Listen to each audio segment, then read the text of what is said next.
Đã không đội mũ rồi, còn chở ba nữa.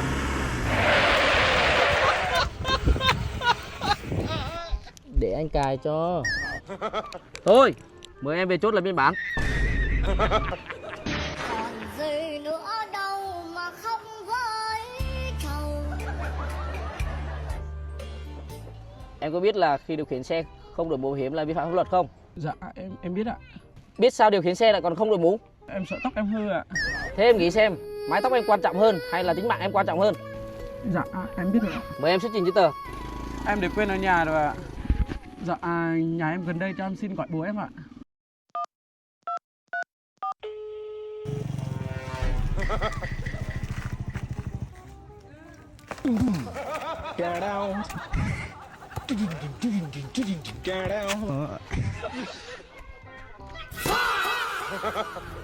Cán bộ ơi, thằng con trai của tôi nó vừa mới phạm lỗi lần đầu.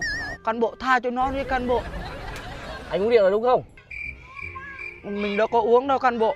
Không uống thì mời anh thổi vào đây để tôi kiểm tra. Thổi như nào cán bộ?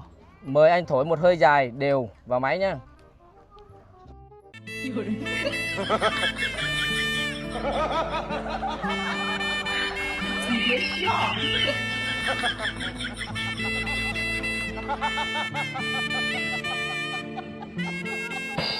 Đây, nồng độ cồn của anh máy đo được đây.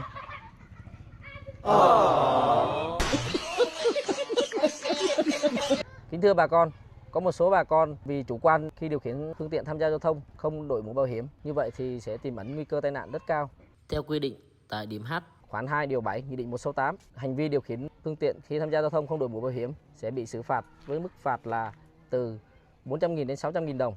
Đối với hành vi điều khiển xe mô tô, xe gắn máy mà trong máu hoặc hơi thở có nồng độ cồn sẽ bị xử phạt từ 2 triệu đồng đến 10 triệu đồng và bị tước giấy phép lái xe lên đến 24 tháng tùy vào mức độ vi phạm nồng độ cồn. Bà con lưu ý hãy đội mũ bảo hiểm khi tham gia giao thông và chấp hành nghiêm các quy định của Luật Trật tự an toàn giao thông đường bộ để đảm bảo tính mạng, sức khỏe của bản thân và mọi người tham gia giao thông.